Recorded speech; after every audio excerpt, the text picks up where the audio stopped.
अस्सलाम वालेकुम।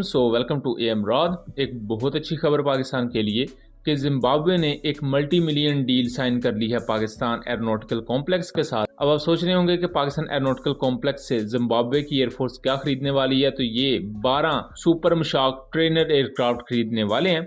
लेकिन हम आज इसमें बात करेंगे, जब मैंने इस पूरे टॉपिक पर रिसर्च की कि जिम्बाब्वे की एयरफोर्स का पाकिस्तान के साथ क्या कनेक्शन रहा है एयरफोर्स के एतबार के साथ, एविएशन के एतबार के साथ, तो मुझे बहुत ही ज़्यादा इंटरेस्टिंग चीज़ें देखने को मिली। इनमें आपको पाकिस्तानी यूसीएवीज के बारे में कुछ नई चीज़ें जानने को मिलेंगी। इवन GF-17 के बारे में भी हिंट मिलेंगे जो कि जिम्बाब्वे की तरफ से ऑफिशियली दिए गए। और यहाँ उसके अलावा आपको जिम्बाब्वे की थोड़ी सी हिस्ट्री भी जानने को मिलेगी कि उनकी एयरफोर्स किस नौइयत की है और किस किस्म की पावर्स के साथ उनके ताल्लुकात रहे। सबसे पहले तो दोस्तों मैं आपको इस खबर के बारे में बता दूं, जो पाकिस्तानी एम्बेसडर है मुराद बसीर, आई थिंक उनका नाम है, उन्होंने ट्वीट करके ये बात कंफर्म की है कि जिम्बाब्वे ने पाकिस्तान एरोनॉटिकल कॉम्प्लेक्स के साथ ये मल्टी मिलियन डील साइन कर ली है। 12 सुपर मशाक ट्रेनर एयरक्राफ्ट वो पाकिस्तान से खरीदेंगे।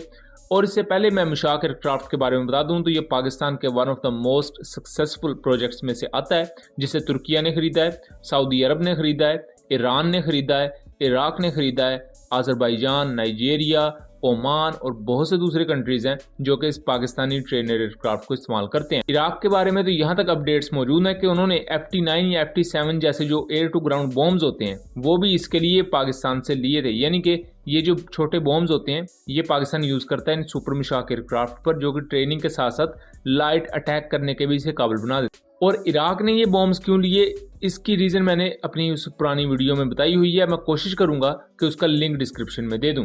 अब दोस्तों ये बहुत ही ज्यादा आम चीज है। इससे पहले मैंने मल्टीपल टाइम्स अपनी पुरानी वीडियोस में बताया हुआ है कि बहुत सी अफ्रीकन कंट्रीज हैं जो कि पाकिस्तान एरोनॉटिकल कॉम्प्लेक्स के साथ डायलॉग कर रही हैं, यानी कि निगोशिएशन में है। वो कोई ना कोई चीज यहाँ से लेना चाहती हैं, आइदर वो सर्विसेज लेंगी, यानी कि पाकिस्तानी जो पर्सनल है वो वहां डिप्लॉय हो जाएंगे, वहां उनको भेजा जाएगा। और ये बहुत ही ज्यादा ऑनररी और काबिल इज्जत चीज होती है। जिम्बाब्वे के पास इस वक्त काफी ज्यादा पुराने ट्रेनर हैं और उन्हें एक बेसिक ट्रेनर चाहिए जो कि काफी बेहतर हो और रिलायबल हो। और सुपर मशाक से बेहतर इस वक्त मेरा नहीं ख्याल उनके लिए कोई और ऑप्शन था, क्योंकि जिम्बाब्वे की एयरफोर्स की अगर हम ट्रैक हिस्ट्री देखें तो इस वक्त इनके पास चाइनीज J7 या F7 एयरक्राफ्ट मौजूद है 7 की तादाद में। उसके अलावा आई थिंक एक MiG-23 एयरक्राफ्ट भी मौजूद है जो कि सोवियत यूनियन का बना हुआ है। उसके अलावा इनके पास एक हॉकर हंटर एयरक्राफ्ट है। सो ओवरऑल इनकी एयरफोर्स को देखा जाए तो इनके जो ज्यादातर एयरक्राफ्ट हैं वो चाइनीज और सोवियत यूनियन की तरफ से आते हैं, यानी कि इनके इन कंट्रीज के साथ ताल्लुकात हमेशा से अच्छे रहे हैं। इवन इन्होंने अमेरिकन कुछ इक्विपमेंट या वेस्टर्न इक्विपमेंट भी इनके पास होता है, इनकी मिलिट्री के पास। तो जिम्बाब्वे इस सेंस में एक ऐसा कंट्री है जो कि पाकिस्तान की तरफ जल्द अट्रैक्ट हो सकता है और इस तमाम चीज में चाइना भी एक अहम किरदार अदा कर सकता है। इसी तनाजुर में अगर देखा जाए तो ये डील काफी ज्यादा सेंस बनाती है कि उन्होंने 12 सुपर मशाक एयरक्राफ्ट खरीदने का फैसला किया। 1980 में जब जिम्बाब्वे को इंडिपेंडेंस मिली तो तभी से पाकिस्तान के साथ ताल्लुकात इनके बहुत अच्छे रहे हैं। लेकिन सन 2021-22 के बाद जिम्बाब्वे और पाकिस्तान की एयरफोर्स के दरमियान बहुत सी मीटिंग्स भी हुई। उनकी तस्वीर आप यहाँ देख सकते हैं। 2022 में ओरक्स ने ये ऑफिशियली रिपोर्ट किया, उन्होंने बेसिकली इंटरव्यू किया था एयरफोर्स जिम्बाब्वे यानी कि AFZ जिसे कहा जाता है उसके कुछ ऑफिशियल्स का। उसमें उन्होंने ये भी क्लेम किया था कि जिम्बाब्वे की नजरें हैं GF-17 थंडर की तरफ और पाकिस्तानी UCAVs की तरफ। यानी कि जिम्बाब्वे चाहता है कि उनके पास ये जो पुराने एयरक्राफ्ट हैं, यानी कि चाइनीज J7 है, सोवियत MiG-23 है और पुराने हॉकर हंटर एयरक्राफ्ट हैं, इनकी जगह हम या तो UCAVs ले आए और उसके साथ साथ थोड़ी सी तादाद में GF-17 थंडर्स ले आए। एक तो उनका एक्सपोर्टर सेम हो जाएगा, जिसकी वजह से उन्हें कोई फ्यूचर में बहुत ही ज्यादा लॉजिस्टिक का सामना नहीं करना पड़ेगा। अब अगर मौजूदा सिचुएशन देखें तो कुछ F7s हैं वो चाइना की तरफ से हैं, एक MiG-23 है वो सोवियत यूनियन यानी आज के दौर के रशिया की तरफ से है, और एक हॉकर हंटर है जो कि आई थिंक बर्तानिया का है। यानी कि छोटी सी एयरफोर्स है लेकिन सप्लायर 3 है।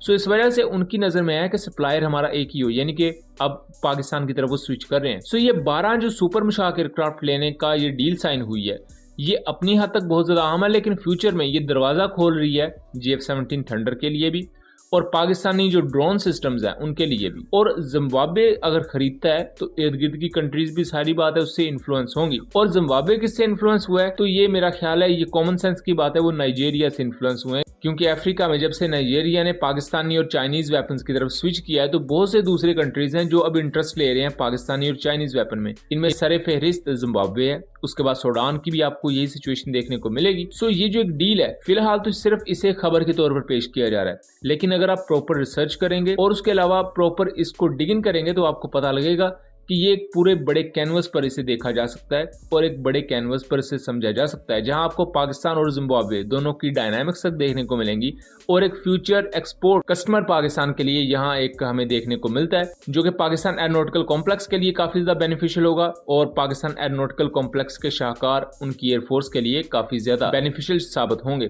यहाँ ऑब्वियसली जो UCAVs हैं वो गिड्स कंपनी की तरफ से होंगे या दूसरी जो पाकिस्तानी कंपनीज हैं वो भी यहाँ कंट्रीब्यूट कर सकते। सो उम्मीद करता हूँ चीज़ें क्लियर रही होंगी। वीडियो पसंद आई हो तो इसे ज़्यादा से ज़्यादा शेयर कीजिएगा ताकि इस तरह की मज़ीद इन्फॉर्मेटिव वीडियोज़ हम आप तक लेकर आ सकें। मिलेंगे अगली वीडियो में, तब तक के लिए अल्लाह हाफिज़।